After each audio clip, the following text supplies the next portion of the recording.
Bismillahirrahmanirrahim. Assalamualaikum warahmatullahi wabarakatuh. Alhamdulillahirabbil alamin. Wa bihi nasta'in ala umuri dunya waddin. Wassalatu wassalamu ala asyrafil anbiya'i wal mursalin Sayyidina Muhammad wa ala alihi wa sahbihi ajma'in, amma ba'd. Mudah-mudahan majlis ilmu ini ditakdir oleh Allah menjadi majlis ilmu yang nafi'an mubarakan fi din wa dunya wal akhirah, ala hadhihi niyah wa ala kulli niyatin salihah wa ala ma nawainahu wa ala ma nawahu asal salih. ثم إلى حضرة النبي المصطفى محمد صلى الله عليه وسلم وإلى حضرة إخوانه من الأنبياء والمرسلين والصحابة والتابعين والعلماء العاملين والمصنفين وأئمة المجتهدين والقراء والمفسرين والخصوصيين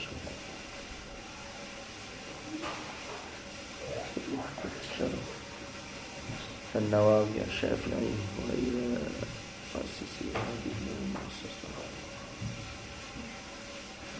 وأزواجه وآتيه المعصوم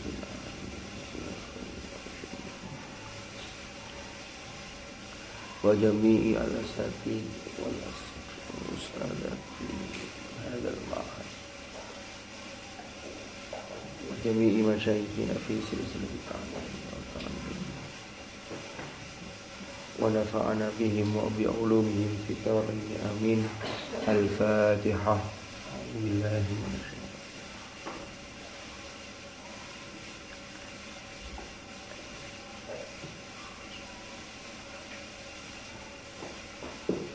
بسم الله الرحمن الرحيم. قال المؤلف رحمه الله تعالى ونفعنا به وبعلومه في الدارين آمين.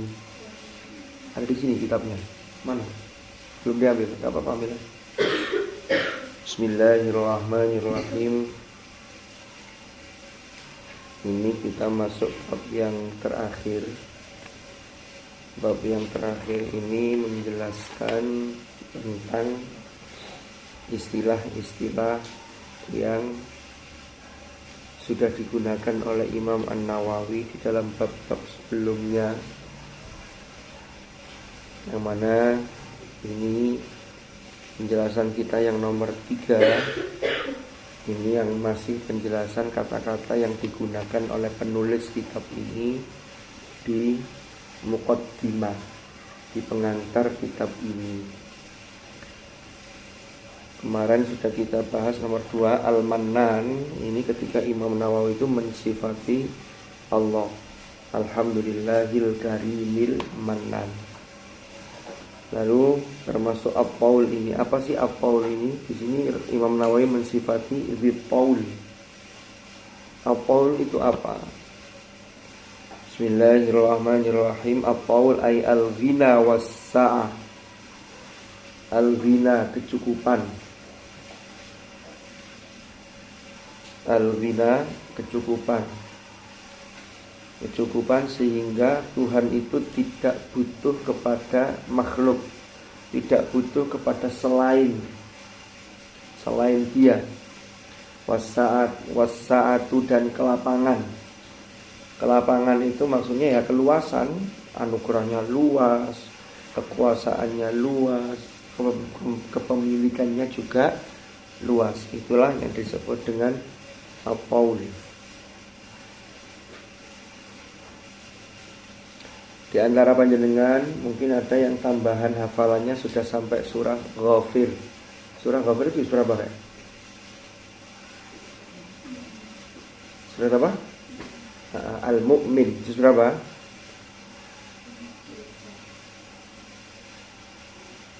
Ada di Quran. Terus 30 berapa? Juz 24. Di surah Ghafir itu Allah berfirman, oh iya, kemarin tuh saya Ini cerita-cerita sedikit ini. Di WA grup itu ada selebaran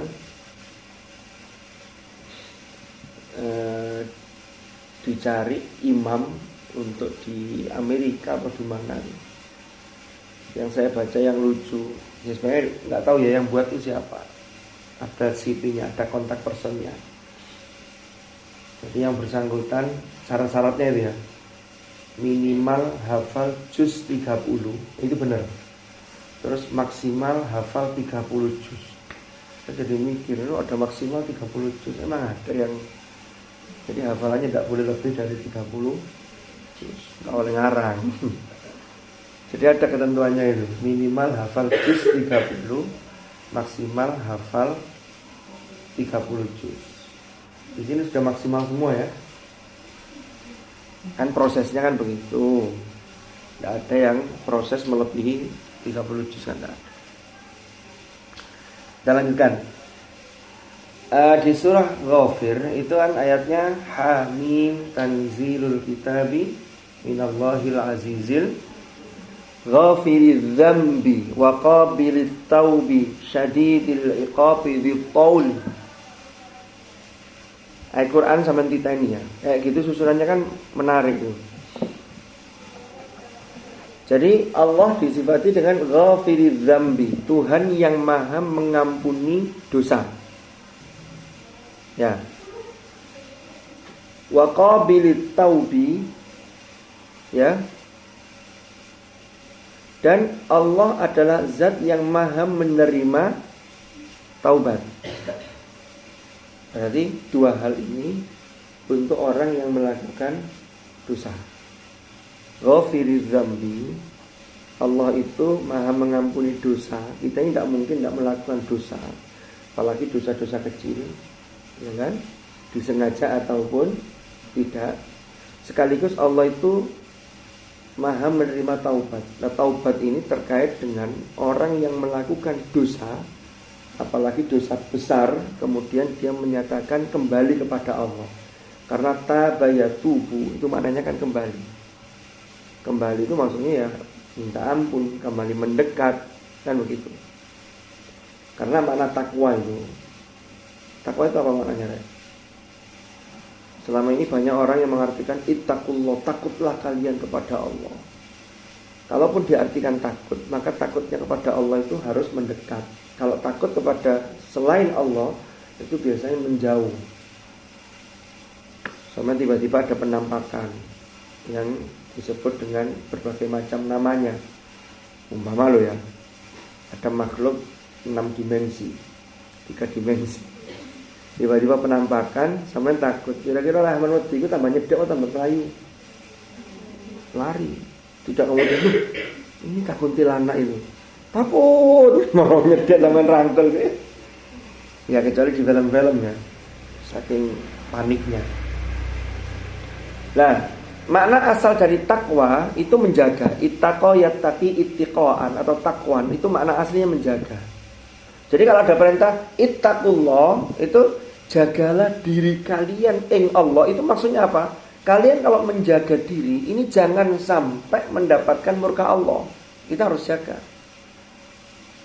Makanya takwa itu karena menjaga diri yang luar biasa itulah yang itu orang akan melakukan hidup itu hati-hati. Dulu Sayyiduna Ali ibnu Abi Thalib itu pernah kalau yang ini Umar ibnu Khattab kalau tidak salah, itu pernah ditanya takwa itu bagaimana sih? Beliau mengibaratkan begini, ibaratnya kamu itu berjalan di atas sebuah jalan yang di situ banyak duri. Sehingga kalian kalau tahu di situ banyak duri, walaupun tidak tahu posisi duri itu di mana, nggak mungkin dia jalannya sembarangan, mesti jalannya hati-hati. Kalau satu-satu lah. Di rumah ada yang pernah mecahkan piring, sengaja apa enggak? Nggak sengaja. Kalau sengaja jangan, nggak boleh. Itu namanya emosi yang tidak proporsional. Bermurang-muring piring bunjal, ya piring plastik. Ini piring terbang, mecahkan piring atau gelas. Tidak sengaja. Ketika sudah ada pecahan kaca itu kan kalau pecah kan, ya lepas pecah itu umpama bahannya itu beling atau kaca yang agak tebal. Itu biasanya cuma sigar, jadi 2, jadi 3. Tapi kadang ada jenis kaca itu yang kemudian pecahnya jadi kecil-kecil gitu. Pertanyaannya, kalau kalian orang yang cerdas, apakah mungkin setelah piring atau gelas itu pecah, moro-moro sampai melaku biasa? Mesti ibu sampai bengok, hati-hati, durung disapu. Jalan lewat sana. Kalaupun jalan, pakai sandal. Ya Pak ya. Kalau sudah pakai sandal, pohon jinjit bisa. Tahu jinjit ya? Jinjit temannya Upin Ipin itu loh, ada namanya jinjit. Nah itu kan hati-hati. Lah hidup di dunia ini itu sudah banyak ranjaunya. Kalau sama tidak hati-hati, bahaya. Banyak ranjaunya. Dan ranjau itu, mohon maaf ya, kalau beling saja atau duri itu tidak kelihatan. Lah ranjau ini itu jelas duri, jelas itu beling, tapi beling itu oleh setan itu dihiasi. Sehingga kayak itu indah gitu loh. Padahal ini membahayakan. Nah kalau kita tidak hati-hati bisa kena. Nah, makanya takwa itu maknanya menjaga diri, cek gak kena sesuatu yang sesuatu itu nanti menyebabkan luka dan menyebabkan murka Allah. Nah kan kita ini kalau kena sesuatu yang itu terkait dengan membahayakan diri kita kan sudah diingatkan semua dalam Al-Quran. Makanya kalau kita melanggar itu berarti kan melukai diri sendiri,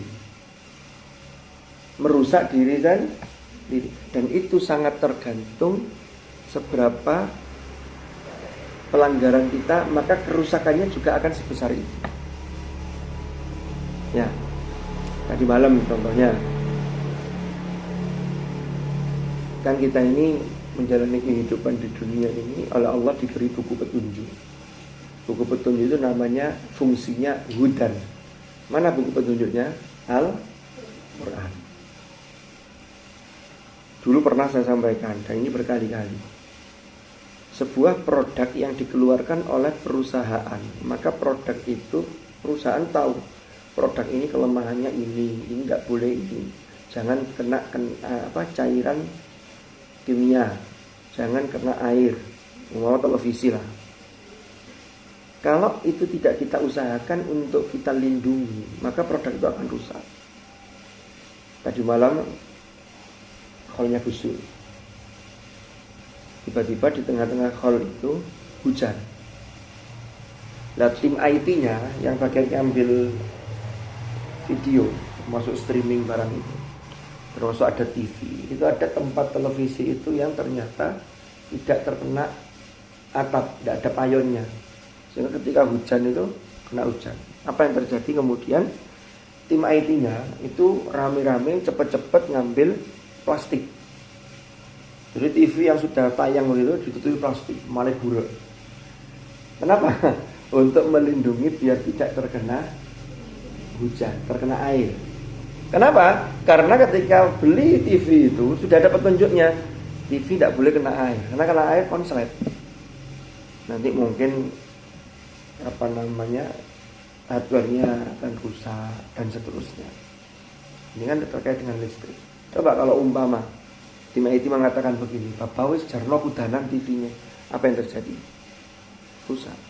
Maka kalau sampean sudah mendapatkan buku petunjuk, jangan kemudian menjerumuskan diri. Ya, mengatakan Bapak wis mesisan. Jangan. Ayatnya jelas, wala tulqu bi aydikum ilat tahluka. Hadis Rasulullah mengatakan la dharara wala dhirara. Sudah ada belajar qawaid fikih. Apa artinya la dharara wala dhirara? Apa? Itu hadis Nabi. Dan Nabi itu pesannya singkat, la dharara wala dhirara. Janganlah kalian membahayakan untuk diri sendiri dan jangan juga membahayakan untuk orang lain. Jadi kita tidak boleh. Membahayakan itu banyak jenisnya. Secara fisik iya, secara psikis iya. Ngajak temannya males dhewe, itu aja tidak boleh. Kalau males ngejak wong liya, mau cebet ngejak temannya, itu malah tidak boleh. Umpama ini ya. Itu namanya la dharara wala dhirara. Temannya ngaji, diajak tidak ngaji. Kamu ngapain ngaji, nyantai lah. Kita yang masih kelas 2 MTS, masih lama. Padahal kalau sudah kelas 3 aliyah, apalagi sudah kuliah, semua itu tinggal kenangan dan rasanya baru kemarin. Kayaknya baru kemarin saya masuk MTS. Sekarang sudah kelas 3 aliyah. Tapi kok kurang hatam-hatam. Teman saya MTS ada yang sudah hatam. Hanya merenung, kadang menangis. Tapi tidak kemudian bangkit untuk melakukan sesuatu. Hanya meratapi nasib. Kira-kira selesai tak urusan? Tidak selesai. Makanya sekarang mumpung ada kesempatan, kelas berapapun kalian, semangat. Nah, lanjutannya tadi. Ghafiriz dzambi wa qabilit taubi syadidil iqab. Yang menarik, ayat ini hanya langsung mensifati syadidil iqab. Apa syadidil iqab itu? Kang banget siksanya. Allah itu adalah zat yang maha segala-galanya, yang umpama, kan kalau ghafiriz dzambi wa qabilit taubi itu kan bicara mengenai orang yang berbuat durhaka, orang yang berbuat dosa kecil. Ghafiriz dzambi, Allah maha mengampuni. Wa qabilit taub, Allah maha menerima taubat orang yang berdosa besar, kemudian ditaubat. Kalau ada orang yang tidak mau taubat, kok dia malah bangga dengan dosa-dosanya, tinggal lanjutannya syadidil iqab. Hati-hati loh ya, Allah itu siksanya dahsyat. Tapi sebesar apapun kesalahan orang, dilanjutkan dengan pensifatan dzitaul. Tapi jangan khawatir, Allah itu punya kelapangan, punya kecukupan. Ini maknanya bisa begini.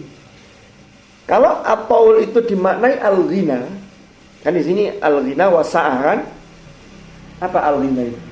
Ghina itu kecukupan yang menjadikan yang bersangkutan itu tidak butuh kepada selainnya. Orangnya disifati dengan ghaniyun. Innallaha la ghaniyun 'anil 'alamin. Allah itu benar-benar kaya dan tidak butuh terhadap alam. Tidak apa-apa. Itu bukan karena ngantuk, tapi karena kitabnya dan pulpennya itu grogi, dipangku oleh orang-orang penghafal Quran yang luar biasa. Akhirnya grogi. Tidak apa-apa, kita lanjutkan. Lebih baik ngantuk terus terbangun dan tidak ngantuk lagi, daripada ngantuk lalu pura-pura melek. Soalnya ngantuk terus pura-pura melek. Ana kok nyanyi guyu-guyu di gak paham. Ana sing ngene iku. Wong teko. Lanjut. Jadi ini ya. Jadi yang pertama, Allah itu tidak butuh kepada siapapun, kepada makhluk. Jadi ana wong sing melakukan dosa besar, maksiat, mau dia tidak menyembah Allah sekalipun, tidak ada efeknya buat Allah. Karena orang ibadah itu, Allah perintahkan ibadah karena Allah tahu kebutuhan manusia. Itu yang harus kita camkan dalam diri kita.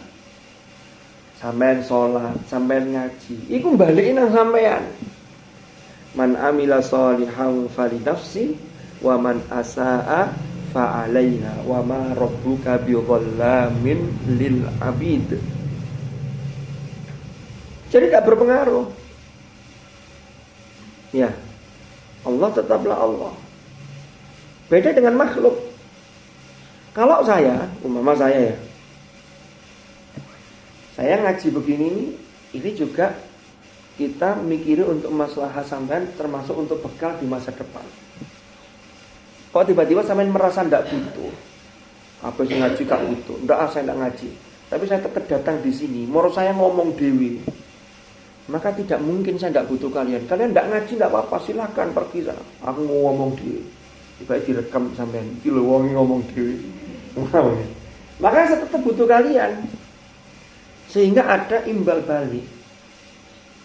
Saya punya kewajiban, kebutuhan untuk menyampaikan apa yang dititipkan oleh Allah kepada saya, kan begitu. Saya punya kebutuhan, punya kewajiban untuk mengupgrade bagaimana agar masa depan sampean sukses dunia akhiratnya. Jadi kita ini saling mengingatkan. Itu perintah Al-Quran. Tapi saya tidak bisa mengatakan begini, Sampeyan mau gak ngaji, terserah gak usah ngaji kabeh. Wah, akhirnya sampeyan gak ngaji kabeh. Gak bisa. Tapi bagi Tuhan, umpama orang seluruh dunia ini gak ada yang beribadah, gak ada yang menyembah Tuhan, Tuhan tetaplah Tuhan. Tidak menurunkan derajatnya sebagai Tuhan. Paham? Beda dengan manusia. Nah, Allah disifati dengan Witaul. Witaul itu yang memiliki kecukupan wasa'ah dan juga kelapangan. Lapang, semuanya lapang.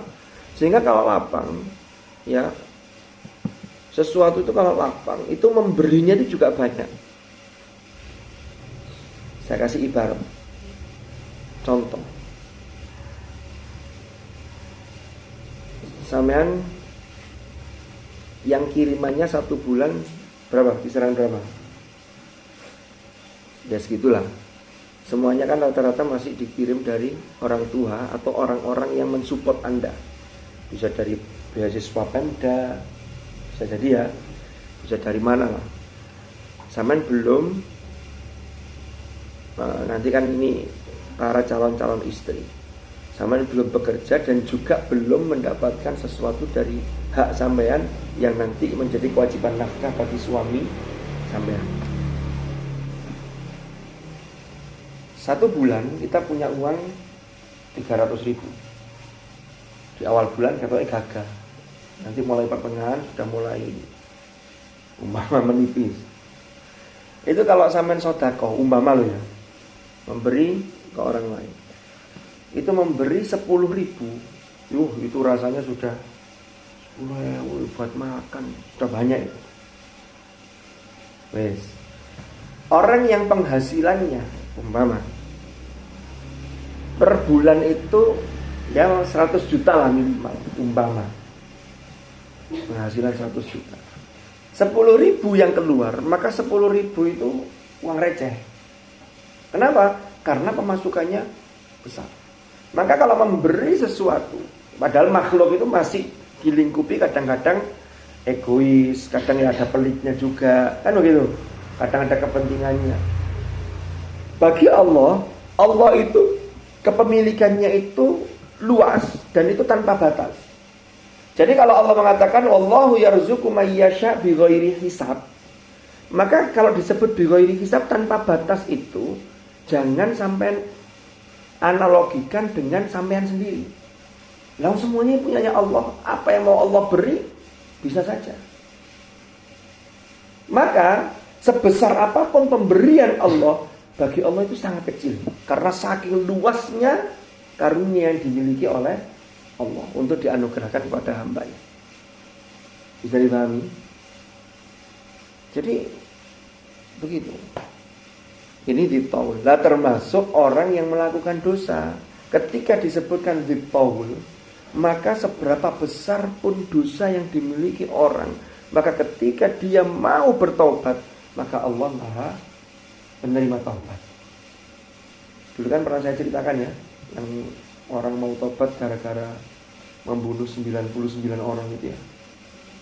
Terus meninggal, akhirnya rahmat Allah turun. Diukur ternyata sama antara tempat dulu dia maksiat sampai dia ingin berhijrah di tempat yang lain, ya. Maka kemudian atas rahmat Allah setelah diukur oleh malaikat kok sama, lapor pada Allah, suruh ukur lagi, ditarik sejengkal yang lebih dekat kepada tempat baiknya, akhirnya dimasukkan ke dalam surga. Padahal dia belum melakukan kebaikan apa-apa, hanya baru bertekad untuk taubat dan sudah menindaklanjuti tekad itu dengan perjalanan menuju tempat bertobat. Itu sama dengan yang dialami oleh sahabat, saya lupa namanya. Ada sahabat masuk Islam itu pagi setelah subuh, berarti dia belum kewajiban sholat subuh. Setelah sholat subuh dia masuk Islam. Setelah itu ada perang, dia ikut perang. Akhirnya pas perang terbunuh sebagai syuhada, sebagai syahid. Maka dia ini masuk Islam. Islamnya main sebentar, kufurnya, syiriknya itu lama. Kemudian dia taubat. Dan dia tidak pernah sholat, karena belum masuk waktu zuhur meninggalnya kan, belum wajib. Maka dia dikatakan oleh Rasulullah, sesungguhnya dia orang ini melakukan amal yang sedikit tapi dibalas oleh Allah dengan balasan pahala yang sangat besar. Itu karena kasih sayang Allah. Jadi kalau orang itu sudah bertaubat, apalagi yang dulunya syirik, dia masuk Islam lalu beriman, masuk Islam, ini bersih seperti bayi yang baru lahir. Ini kan luar biasa. Itu Allah karena ditaul. Nah kalau kita, teman kita melakukan kesalahan, minta maaf kepada kita, mungkin kita sudah memaafkan, tapi kita tidak pernah bisa melupakan. Nah, tidak melupakan itu termasuk bagian dari, ini berarti masih ada sesuatu. Orang Jawa itu bilang itu jangget. Tahu jangget ya? Setiap ketemu sampai masih, ini dulu pernah melakukan kejahatan ke saya, keburukan ke saya. Padahal sudah minta maaf. Berarti kita ini memang enggak, ya memang makhluk kita, tidak bisa luas seperti luasnya rahmat Allah. Tapi tetap kita harus berusaha. Itulah maknanya at-taul. Al-ghina was-sa'ah. Keempat, al-hidayah. Al-hidayah.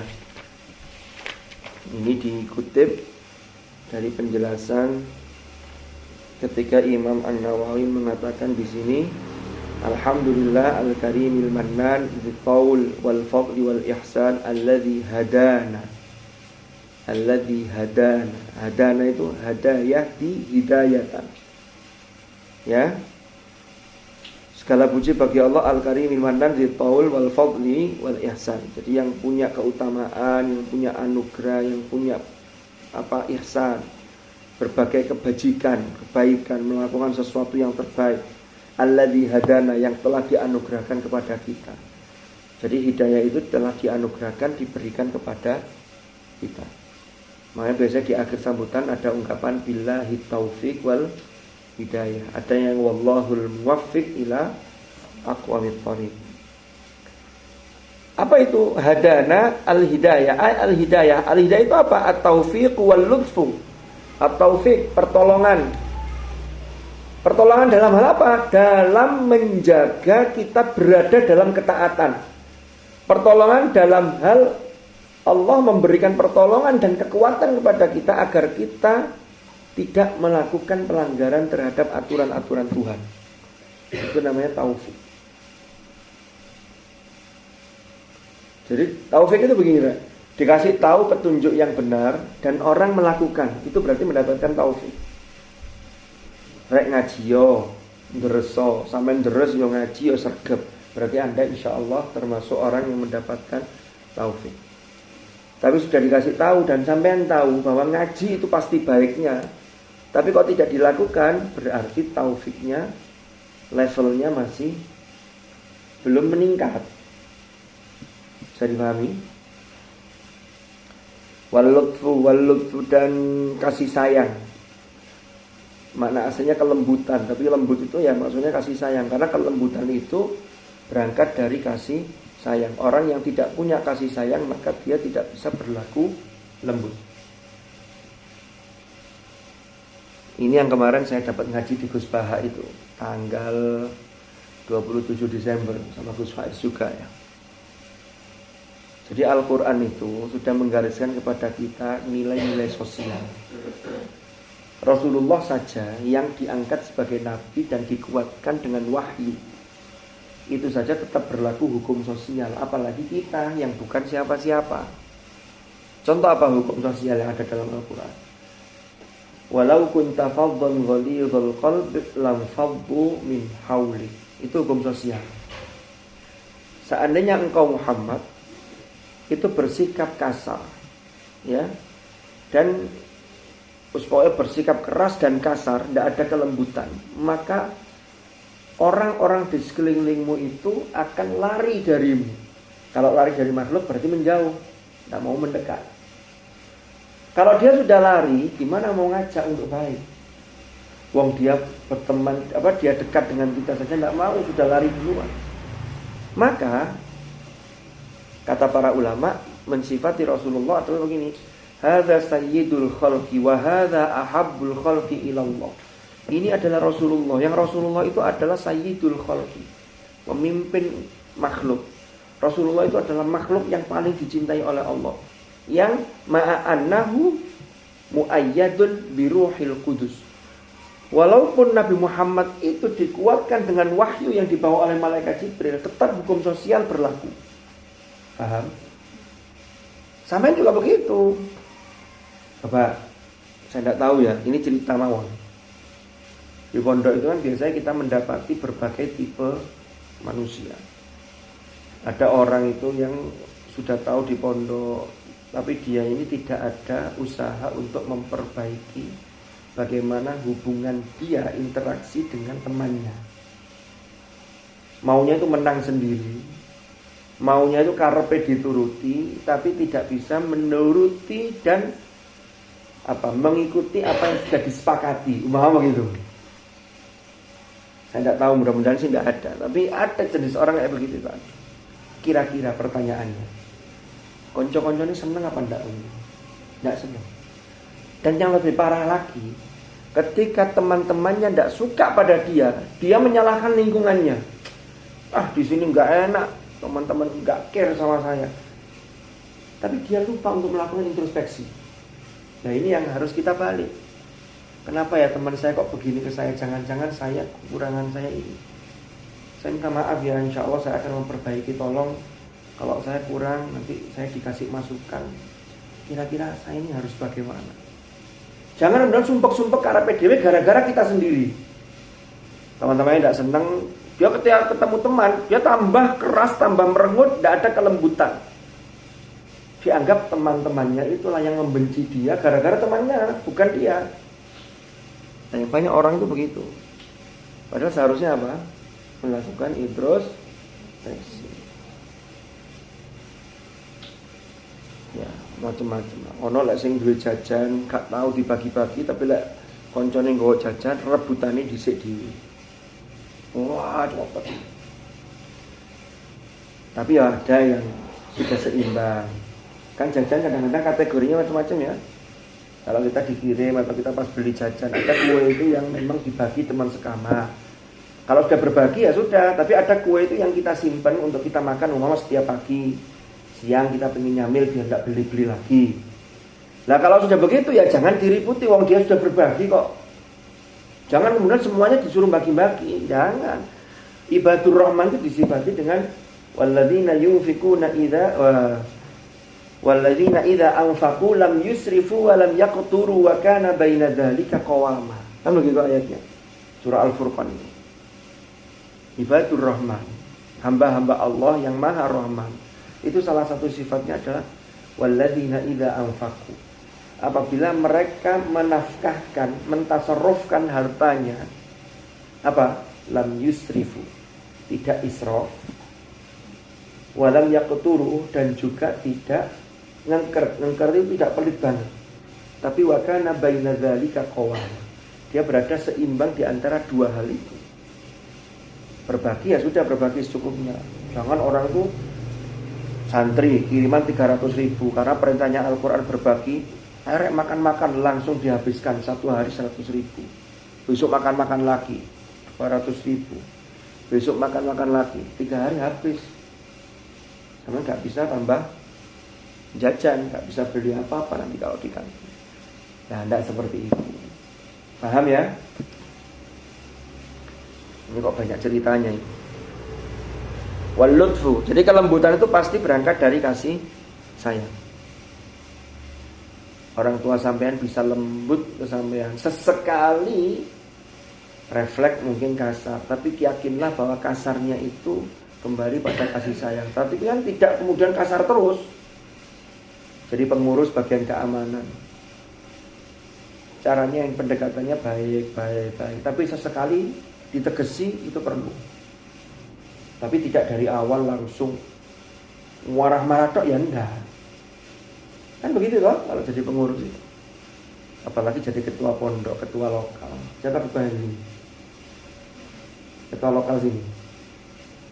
Kan begitu. Itu pendekatan-pendekatan. Itulah namanya hukum sosial, nilai-nilai sosial yang ada di dalam Al-Qur'an. Wa yuqalu hadana lil iman. Wa yuqalu, dan dikatakan hadana, ada ayat faqalu alhamdulillahilladzi hadana lihadza. Terus dipakai untuk pembukaan dalam pidato alhamdulillahilladzi hadana lihadza wa ma kunna linahtadiya laula an hadanallah. Jangan sampai keliru zalnya dengan dalnya. Karena kalau keliru penempatan maknanya bisa berubah. Saya dulu pernah ngisi acara di sebuah pesantren, bukan di sini tapi di Malang sana. Kaget saya ketika MC-nya mengatakan alhamdulillahilladzi hadzana lihadza wa ma kunna linahtadiya laula an hadzanallah. Oh, hadza kabeh. Padahal antara zal dengan dal maknanya berbeda. Hada telah menunjukkan kepada kita lil iman, terhadap iman. Jadi Allah memberikan hidayah kepada kita berupa keimanan. Itu adalah hidayah yang pokok. Itu hidayah yang paling inti. Karena tanpa iman apapun yang kita lakukan itu tidak diakui. Jadi iman itu penting sekali. Wahadana bil iman. Dan Allah memberikan hidayah kepada kita dengan iman. Artinya dengan landasan iman yang kita miliki, kita melakukan banyak hal yang itu dalam rangka mendekatkan diri kepada Allah. Wahadana ilal iman. Nah ini juga Allah menunjukkan kepada kita menuju iman. Sehingga iman itu terus begitu dicas, di upgrade, tambah kuat. Karena iman itu adalah potensi rohani. Dicas dengan apa? Dengan takwa. Takwa itu prestasi rohani.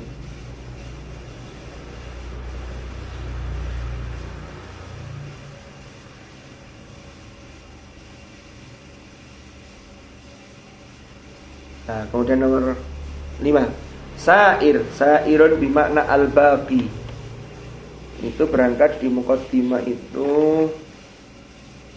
wa faddala dinana ala sairihi, dan Allah melebihkan, mengagungkan, mengunggulkan agama kita, yaitu agama Islam, itu dibanding semua jenis agama. Makanya sair itu ai bimakna al-baqi. Al-baqi itu sisanya, yang tersisa. Ladaihi ay indahu, maknanya sama. Ladayya indi, milikku adalah sebuah pulpen. Indi qalamun, ladayya qalam. Nah ini kemudian sama nabiyuna. Sumia dinamakan, sumia diberi nama atau dinamakan sopo nabiyuna, nabi kita. Sumia dinamakan atau diberi nama sopo nabiyuna, nabi kita, Muhammadan ing Muhammad. Jadi nabi kita itu namanya Muhammad, walaupun nama beliau itu banyak. Kalau di Injil, sebagaimana yang disampaikan oleh Nabi Isa kepada Bani Israel, Nabi Isa mengatakan nanti itu ada nabi setelahku mimba di ismuhu Ahmad. Itu surah As-Saff. Jadi namanya Ahmad.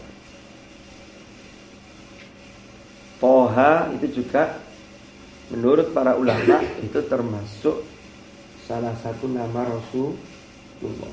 Toha. Yasin itu termasuk nama Rasulullah. Makanya ada sholawat, salatullah salamullah, tulisannya apa?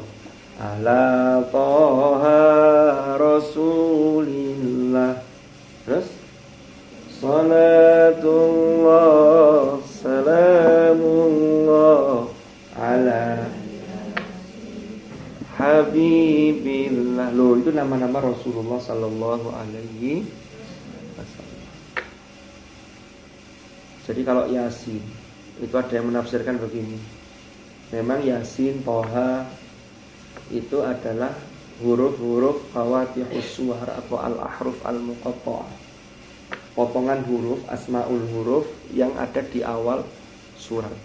Hurufnya ada 14. yang terkumpul dalam nasun hakim qati'un lahu sirrun. Ya. Lah, Yasin itu memang huruf muqatta'ah, tapi Yasin itu punya makna yang dalam.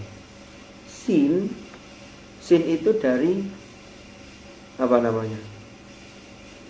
Orang Arab itu kalau mulia itu disebut dengan sayyid, sadat. Ya. Sadat ini adalah orang-orang mulia di kalangan bangsa Arab. Orang-orang Quraisy, suku Quraisy itu adalah suku yang paling mulia dibandingkan suku-suku yang lain.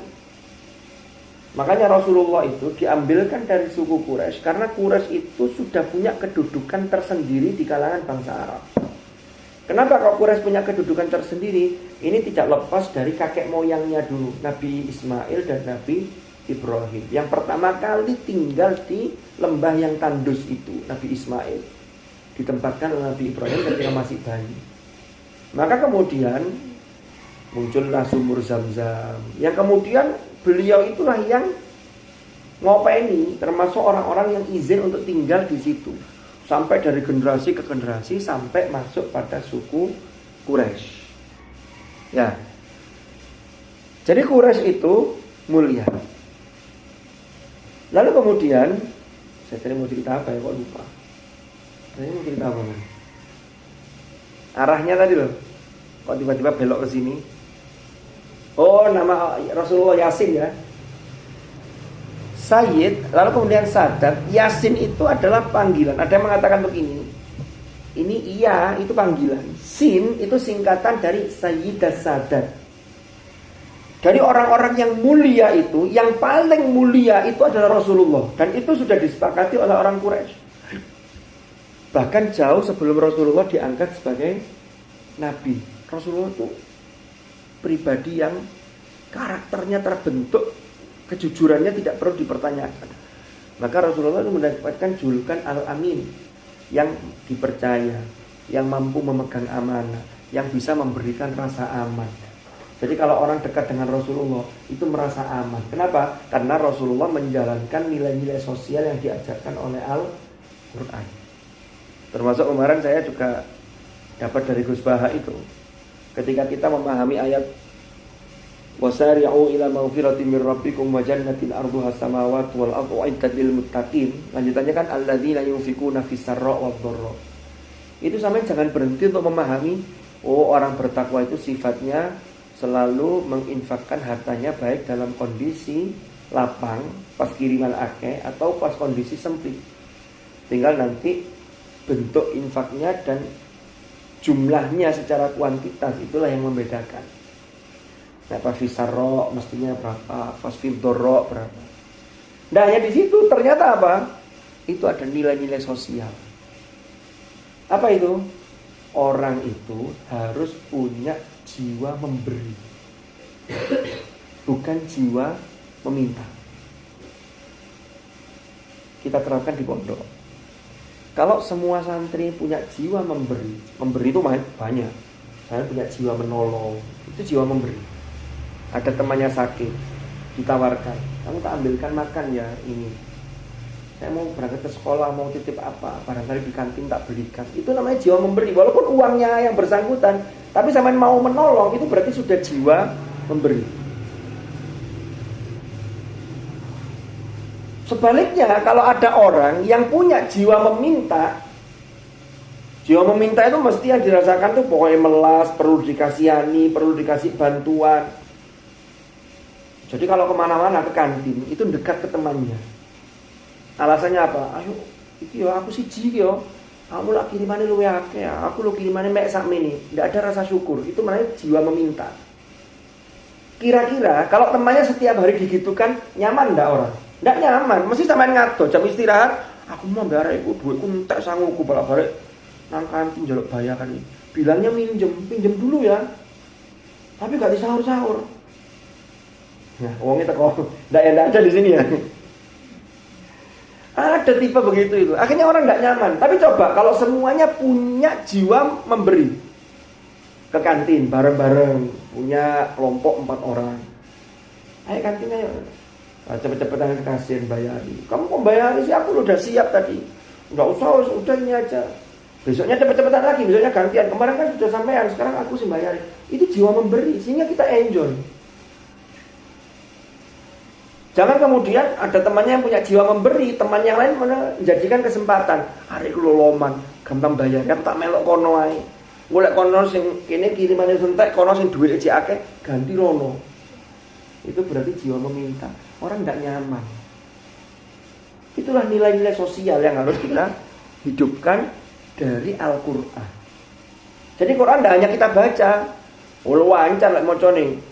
Wa'iddat lil muttaqin alladziina yunfiquna fis sarra'i wad dharra'i wal kaazimina al-ghayza wal 'aafina 'anil naas. Wallahu yuhibbul muhsinin. Tapi praktekkan. Termasuk jiwa memberi itu jiwa menolong. Ada temannya sakit, yang sakit selama umpama teman saya sakit, saya ketika sakit teman saya tidak pernah nyamperin saya. Kita kadang-kadang hitung-hitungan kalau tidak punya jiwa memberi. Biarin aja. Aku loro deh gak tahu ngereken aku. Apa tuh ngereken? Gak sudi. Nah ini berarti dia gak punya jiwa memberi. Kalau jiwa memberi itu Rasulullah contohnya. Dan itu harus kita teladani. Paling tidak kita ada usaha untuk mencontoh. Ditawarkan, mau tak bantu apa. Tapi kalau hatinya belum tergerak, ya tidak apa-apa, tetap saja. Nanti suatu saat.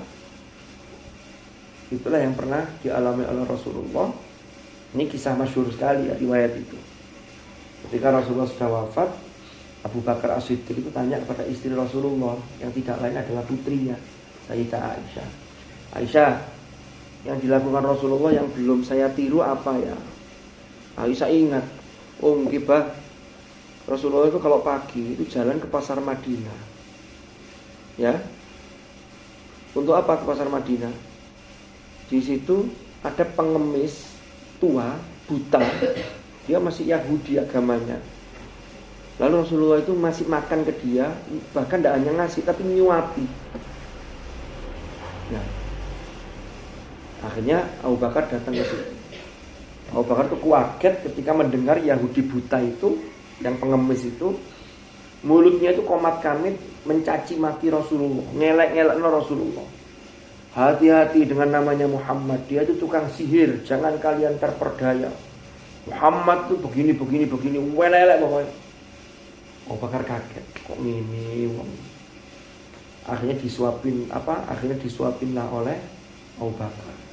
Ditampel, dimuntahkan lagi. Yahudi itu tanya begini, siapa kamu? Saya adalah orang yang biasa nyuapin kami di pagi hari. Tidak mungkin, bukan kamu. Nah kamu kok tahu kalau ini bukan aku? Kan dia buta toh? Apa kata pengemis tadi itu? Orang yang nyuapin saya setiap pagi itu dia nyuapin dengan lemah lembut. Bahkan kalau ada makanan yang keras, dia lembutkan terlebih dahulu, barulah disuapkan ke dalam mulutku. Abu Bakar mendengar sesuatu itu nangis. Kenapa? Ya karena enak-enak tidur kok dibangunin. Nah, yang sudah tidur jangan dibangunin. Yang bangun tolong sebelah tidur. Jadi emang ini mau api rek, golek lintingan kertas. Kalau difoto nanti biar viral. Nah, kemudian ya. Lalu apa? Ternyata kemudian Abu Bakar menjawab, iya memang bukan saya, tapi itu sahabat saya. Dia sudah meninggal. Kaget Yahudi. Memang siapa dia? Dia adalah sahabatku, adalah Muhammad Rasulullah SAW. Langsung Yahudi itu tercekat tenggorokannya. Dia diam. Lalu dia menangis. Ternyata orang yang dia jelek-jelekkan selama ini di hadapannya itu orang yang paling lembut dalam memperlakukan dia. Akhirnya setelah itu pengemis itu masuk Islam dan tidak lama setelah itu dia meninggal. Husnul khotimah. Tapi berkat apa? Berkat ketelatenan dan kelembutan Rasul. Dan itu terjadi begitu. Terus pokoknya yang iso lho rek. Kita itu kalau dalam diri kita itu pokoknya jangan nyakiti orang lain. Jangan melakukan sesuatu yang tidak disenangi, yang berlawanan dengan nilai-nilai sosial. Itu kalau semuanya mau menjaga itu, kehidupan itu jadi harmonis. Lanjutan ayatnya tadi apa? Fisarra wa yunfikuna fisarra wal kadhimina al-ghaidh. Orang namanya interaksi itu kadang kita marah ke orang lain, kadang kita pegel, kadang kita mangkel. Tapi ternyata perintahnya wal kadhimina al-ghaidh. Bagaimana kita memanage emosi kita sehingga ketika mampu untuk marah tapi kita tidak kemudian marah, apalagi tidak proporsional. Wal afina anin nas. Mana ada orang yang tidak punya salah kan? Pasti orang berbuat salah. Cobalah kalau ada orang lain salah, itu yang kita pikirkan itu begini. Seandainya saya di posisi dia yang tidak sengaja. Orang yang tidak sengaja melakukan kesalahan, maka yang diharapkan cuma satu, pemberian maaf. Kecuali kalau ada yang jelas-jelas sengaja. Nah ini beda kasusnya. Dan semua orang berpotensi untuk melakukan kesalahan. Terus mesti itu. Ya kalau semuanya memberi maafnya enak, sehingga orang akan hati-hati. Orang kalau disakiti rasanya begini. Saya tak berusaha untuk tidak nyakiti. Kan begitu jadinya. Itu namanya kurang rasa empati. Ada orang yang teman kita yang kirimannya itu memang tidak banyak.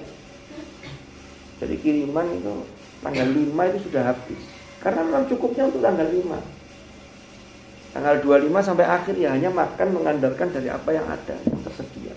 Jajan wis gak iso umpama loh ya, tapi di sini saya tidak tahu ada apa. Nah, maka kita kalau berempati itu jangan melihat diri kita, kapok kon kiriman mek didik aku loh akeh. Oh, jangan. Sangat mudah bagi Allah itu membalikkan sesuatu. Orang berempati itu akan merasakan begini. Seandainya saya di posisi dia, apakah saya kuat? Apa yang akan saya lakukan? Saya akan berharap dari teman-teman saya. Maka orang akan berbagi. Kalau orang yang sudah punya tadi, itu juga tidak memanfaatkan, tapi tetap punya jiwa yang berbagi. Dia tetap bisa menjaga diri, tidak memanfaatkan. Loh, itu yang diperlukan itu begini. Summiya Nabiyan Muhammadan sallallahu alaihi wasallam li kathrati khisalihi al-mahmudati lain. Dinamakan Muhammad itu karena banyaknya karakter beliau yang mulia. Li kathrati khisalihi al-mahmudati. Jadi Muhammad itu kalau dilihat sirotnya itu sirot isim maf'ul. Hammada yuhammidu tahmidan. Fahuwa muhammidun wa dzaka Muhammadun, yang terpuji, yang layak dipuji. Kenapa? Karena banyaknya karakter terpuji yang beliau miliki, sehingga beliau layak, betul-betul layak menyandang nama itu. Qalahu Ibnu Faris wa ghairuhu, sebagaimana dikatakan oleh Ibnu Faris dan lainnya.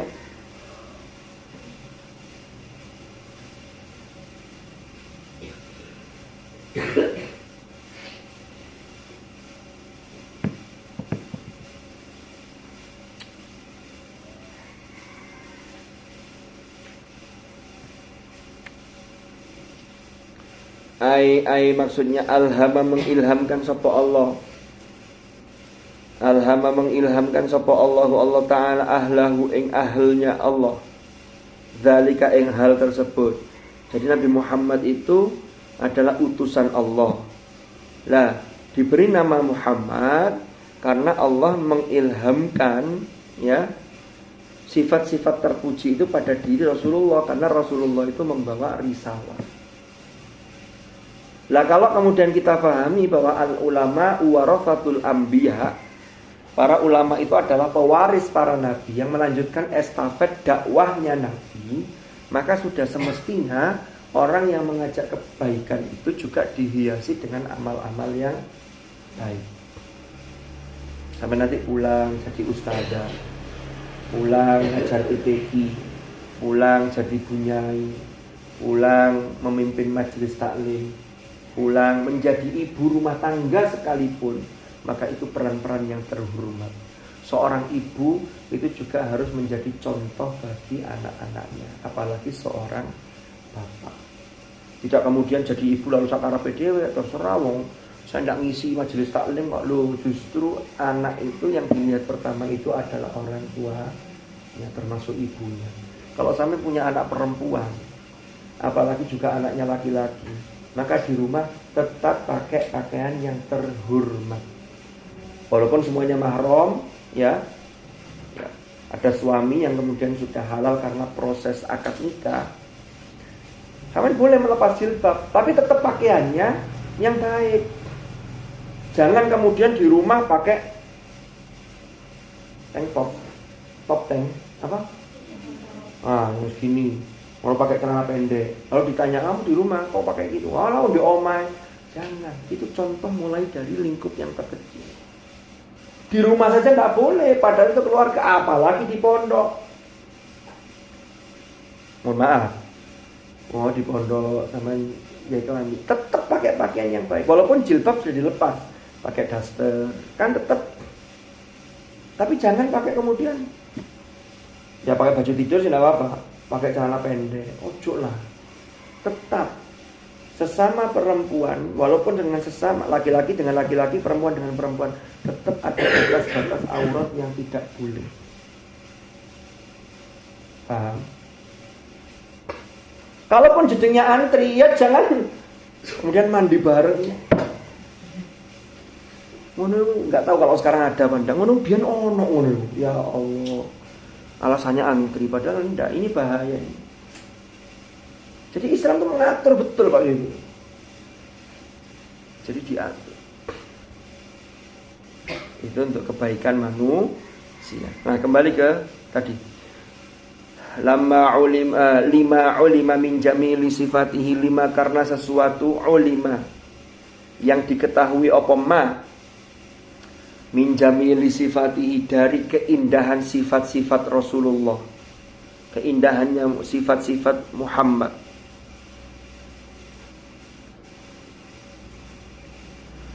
Wa karami syama'ilihi, dan mulianya akhlak-akhlak beliau, karakter. Jadi karakter yang muncul itu betul-betul mulia.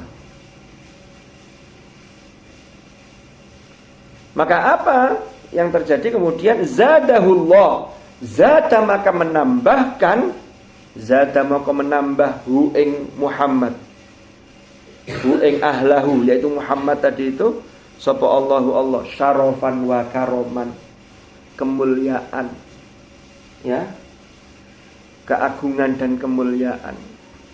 Jadi kemuliaannya bertambah. Orang yang melakukan kebaikan maka pasti kemuliaannya bertambah. Orang yang melakukan sifat-sifat terpuji maka kemuliaannya ditambah oleh Allah. Sawan pulang dari pondok, orang tuanya tokoh. Dulu ketika sebelum pulang dari pondok, ilmunya belum nampak, akhlaknya masih ya biasalah anak SD. Pulang sekolah itu masih jajan di jalan, lalu kemudian sambil saking ngelaknya sambil minum sambil jalan.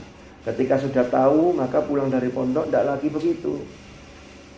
Maka orang-orang di kampung sampean akan melihat arek iku lho biyen nek jajan di es jus nek ono atau es apa gitu ya, itu langsung diminum. Sekarang enggak, dia duduk dulu, masya Allah akhlaknya, orang akan respect. Jadi cara Allah menambah kemuliaan derajat seseorang itu caranya banyak. Bisa dari lewat hambanya, ya termasuk menggerakkan hati hambanya. Sama santri di mana Mbak? Masya Allah akhlaknya kok baik sekali, kan begitu. Orang akan takzim. Tapi jangan mengejar hanya pengagungan atau kehormatan dari manusia. Yang paling penting itu dari Allah. Nanti Allah dengan caranya sendiri akan menambah syarafan wa karoman. Wallahu a'lam bishawab. Saya tidak tega yang sudah ngantuk berat ini. Kalau saya terus-teruskan nanti saya menggolimi. Karena ini adalah waktu tidur yang tepat. Mohon maaf jika mengganggu tidur waktu tidur kalian. Ada pertanyaan? Tidak ada ya? Ini sudah mulai aktif lagi nih ya. Kemarin sepi pondoknya, pulang semua. Ada berapa orang yang tidak pulang? Jenengan enggak pulang. Tapi sudah liburan kampus. Iya. Bentar lagi Idul Fitri pulang ya. Nanggung berapa bulan lagi? Nah, jadi ngitungnya lebaran kurang berapa bulan? Ngitungnya Ramadannya apa lebarannya? Enggak, aslinya di hati sampean yang sampean tunggu Ramadannya apa Idul Fitrinya? Ya, tapi Idul Fitri itu betul-betul indah karena melewati Ramadan. Mari ya orang dino biasa mana. Tapi kalau Ramadan itu kan senang ya Allah, riyo kurang pirang dino dihitung, gitu kan? Mari ya ya. Wallahu a'lam bishawab. Mudah-mudahan manfaat dan barakah. Al-Fatihah.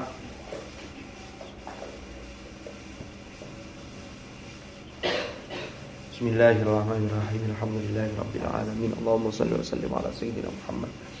Allahumma ma'al Qur'an ij'alna wa auladana wa dzurriyyatina wa ahlana wa ashabana wa tullabana wa talibatina wa talamidana wa tilmizatina min ahli al-Qur'an alladhina hum ahluka wa khassatuka waj'alna wa iyyahum min ahli al-'ilmi wa ahli al-khair wa min alladhina istafaita min ibadika alladhina warithu kitabaka wa sabaqu bil khairati bi ilmika rahmatika ya arhamar rahimin.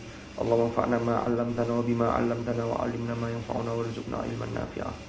Allahumma inna nasta'udhi'uka ma qara'na wa ma hafidhna wa ma 'allamtana fardudhu ilayna inda hajatina ilayk bi rahmatika ya arhamar rahimin. Allahumma ij'al istima'ana hadha ijtima'an marhuma wa tafarruqana min ba'dihi tafarruqan ma'suma wa la taj'al ma'ana wa fina shaqiyyan wa la mahruma bi rahmatika ya arhamar rahimin. Sallallahu ala sayyidina Muhammadin walhamdulillahi rabbil alamin. Al-Fatihah.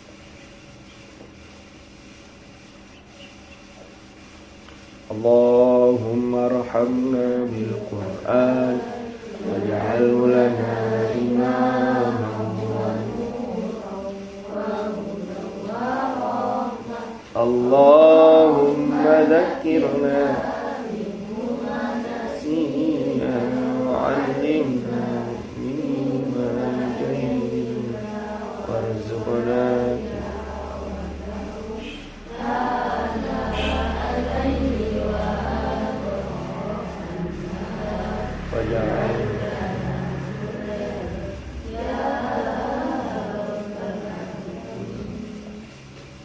Ini sudah aktif apa masih libur ya?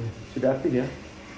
Ngajinya sudah aktif, tapi tehnya masih libur. Enggak guyon-guyon ya. Guyon-guyon ya Allah.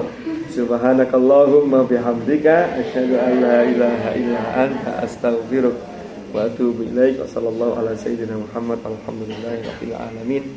Hadanallahu iyyakum ajma'in. Assalamualaikum warahmatullahi wabarakatuh.